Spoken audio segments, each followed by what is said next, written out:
అర్ధరాత్రి గుజరాత్ లో లేడీ అఘోరితో వెళ్లిన బీటెక్ స్టూడెంట్ వర్షిణిని ఈడ్చుకుంటూ ఇంటికి తీసుకొచ్చిన అన్నయ్య. వివరాలకు వెళ్తే రీసెంట్ గా వర్షిణి మంగళగిరి పోలీస్ స్టేషన్ లో లెటర్ రాసి స్టేషన్ కిచ్చి మరీ వెళ్లిపోయింది. వర్షిణి అర్ధరాత్రి అఘోరికి ఫోన్ చేసి నువ్వు అర్జెంట్ గా రాకపోతే నేను బ్రతకలేనంటూ ఆ రాత్రి అఘోరితో వెళ్లిపోయింది వర్షిణి. ఆ తరువాత తల్లిదండ్రులు ఎంత మొరపెట్టుకున్నా కూడా వాళ్ళ మాటలు అస్సలు పట్టించుకోలేదు. అన్నయ్య మాటలైతే అస్సలే లెక్క చేయలేదు. అయితే రీసెంట్ గా నిన్న రాత్రి గుజరాత్ పోలీసుల సహాయంతో వర్షిణి వాళ్ళ అన్నయ్య వర్షిణిని ఇంటికి ఈడ్చుకుంటూ లాక్కుంటూ వచ్చారు.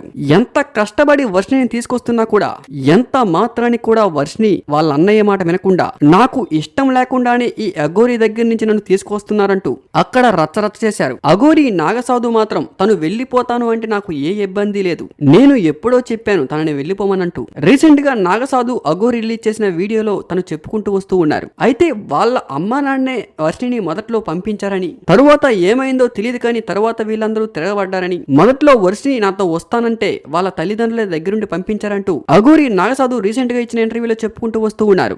అసలు అఘోరిని వాళ్ళ ఇంట్లోకి ఎందుకు తీసుకొచ్చారు?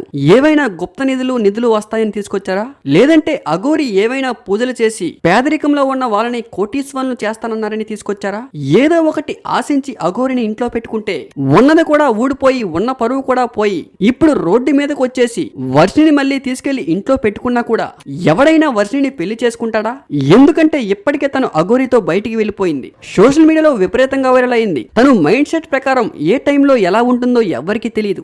ఇప్పుడు కూడా తను వెళ్తాననట్లేదు. వాళ్ళ అన్నయ్య దగ్గరుండి అతి కష్టంపై ఇంటికి తీసుకువెళ్లారు. మరి ఇంటికి తీసుకువెళ్ళిన వర్షిణి ఇంట్లో ఏం చేస్తుంది, ఎలాంటి గోల పెడుతుంది, ముందు ముందు ఏం జరగబోతుంది అనేది మాత్రం అస్సలు అర్థం కావట్లేదు. దయచేసి ఎవరు కూడా ఇలాంటి వారిని ఇంటికి రానివ్వకండి. మీకేమైనా అభిమానం ఉంటే రోడ్డు మీద కనిపిస్తే ఒక దూరం నుంచి ఒక నమస్కారం పెట్టండి. అంతేకాని వీధంట పోయిన ముళ్ళకమ్మని తీసుకొచ్చి నెత్తి మీద పెట్టుకుంటే తర్వాత చాలా పరిణామాలు ఎదుర్కోవాల్సి వస్తుంది. Be careful. ఇదే అందరికీ గుణపాఠం.